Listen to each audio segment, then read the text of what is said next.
family. Joining me now to discuss this is Congressman Greg Steube. He serves on the House Ways and Means Committee and the House Select Subcommittee on the Weaponization of the Federal Government.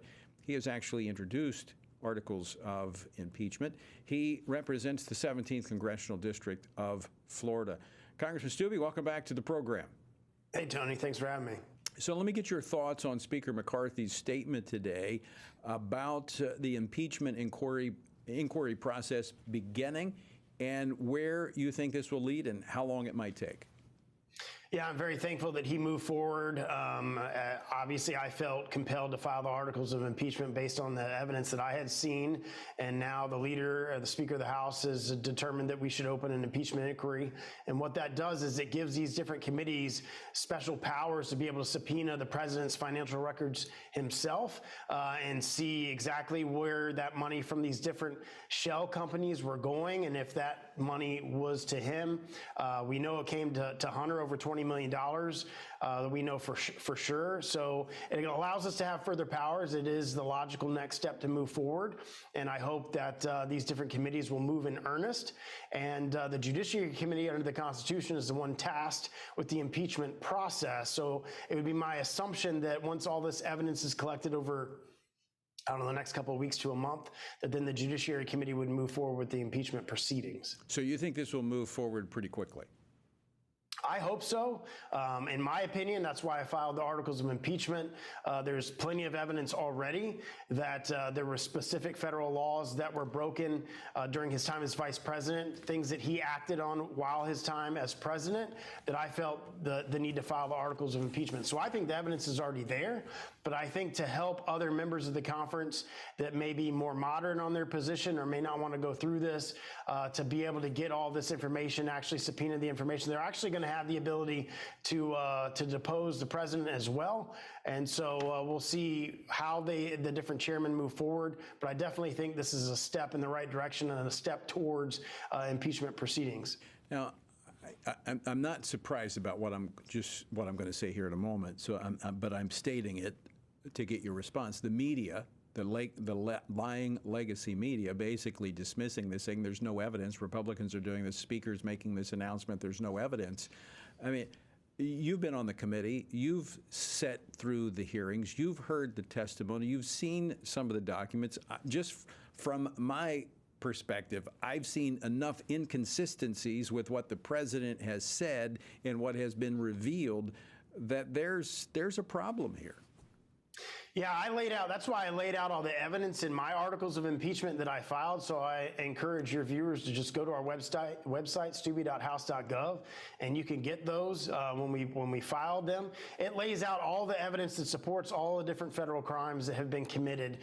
We now have not just the financial records, but you have corroborating witness testimony from Devin Archer, from business associates, Tony Bobulinski. You have all financial records that support what they've said. You have IRS whistleblowers that specifically said that the DOJ and the FBI wasn't allowing them to go after and issue subpoenas with Hunter Biden's name, didn't want to do search warrants at Joe Biden's house, forcing, and in my opinion, obstructing justice and not allowing the administration of justice in those cases.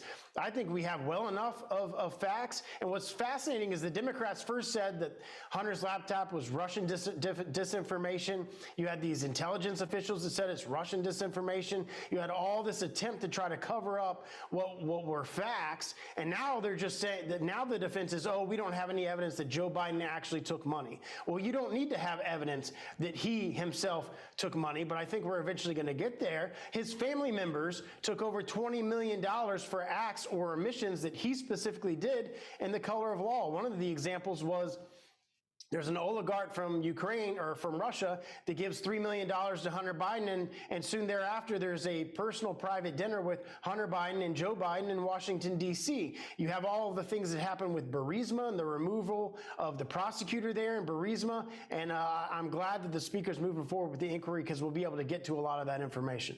But just one thing that really just sticks out to me, and it may not be criminal, but it surely shows that the president is not honest, is that he repeatedly said he had no conversations with his son regarding his business deals, no knowledge of that whatsoever. We know that to be a flat-out lie now. That is an absolute flat-out lie to the American people, and he's continued that lie over and over again, that he had no knowledge of his son's business dealings. One of the things that were uncovered was this WhatsApp message on Hunter Biden's cell phone where he says, "Dad's sitting right next to me. Do you want me to put him on the line?" We have Devin Archer's testimony, Tony Bobulinski's testimony, all these different individuals that said Hunter was in these meetings. There's pictures of those individuals that with Joe Biden, so you know for a fact that he was involved in all of this. And I fervently believe that Hunter was the fall guy for Joe, was doing all the business stuff. Joe Biden was doing all the official stuff, and Hunter was raking in all the money for the family. Based on what you've seen, obviously we're talking about criminal behavior here and conduct, but it's hard not to see this and not come to a conclusion as well that this affected the outcome of the 2020 election. Well, absolutely. When you have mainstream media and the FBI and the DOJ trying to tamp down on the Hunter Biden laptop story, them censoring the New York Post posts on all of this, you had mainstream media's coordination with all of this. And there's been several polls that have been done, even with Democrats, asking Democrats would they have changed their vote if they knew what had happened if they knew that Hunter Biden's laptop story was true, and they said yes. And there's more than enough votes that would have changed just based on that. So yeah, this absolutely affected the last election, and the mainstream media and the FBI and the DOJ were all complicit in trying to hide and cover up all of this activity that was going on. Look, I know you've got a background in law enforcement as I do, and I'm a law and order guy, and I support law enforcement. But when I look at what has happened with the federal government, the FBI, Department of Justice, I'm very concerned, and I want to get your take on this based upon what you've seen has happened. Are you concerned that this could still be going on, that we may see manipulation of the process even going into the 2024 election? Yeah, and we're seeing it right now with Hunter Biden's sweetheart deal that he got that fell apart when the judge started asking very simple questions. We're seeing it now with Merrick Garland appointing a special counsel in the Hunter Biden case, the same prosecutor who told the statute of limitations on a number of the different more egregious crimes. And this is from testimony from the whistleblowers, not me saying it. This is testimony of the IRS whistleblowers saying that the prosecutor was slow walking these crimes so that the statute of limitations would toll and they wouldn't be able to charge them. And they did that so that when Congress goes after this information, they can hide behind the fact that it is, quote, an ongoing investigation and they can't answer any of our questions. So all of this is calculated. All of this is going on, and it's gotten worse since Joe Biden's been president because he's in control of appointing the people that's in charge of the DOJ and the FBI.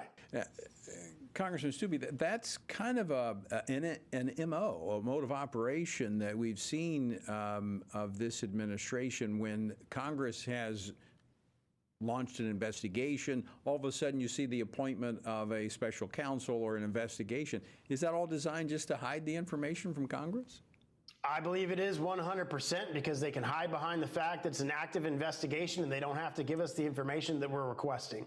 All of this is calculated, even so much so of when the different things are happening with Trump. When there's an indictment with Trump, it surprisingly coordinates with bad press that's going on with either Hunter Biden's case or Joe Biden's case. And the mainstream media only reports about the things about Trump and not what is happening with Joe Biden and Hunter Biden. So, Congressman Steube, what do Americans need to do? Those that are watching this program, listening to this program, you know, of course, one thing I know from the Bible, Luke chapter 18, Jesus says, "Men ought to pray and not lose heart." I think we need to be praying right now for where our nation is, praying for the truth to be revealed. But we also need to roll up our sleeves and go to work. We need to be making phone calls. We need to be bold enough to talk about this with our family and friends and let them know the level of corruption that's out there. Yeah, because the mainstream media is not reporting it. I mean, all of these things are going on, and if you turned on the mainstream media, you're not going to hear a lot about all of the specifics of the crimes that Hunter Biden and Joe Biden have committed. So you're absolutely right.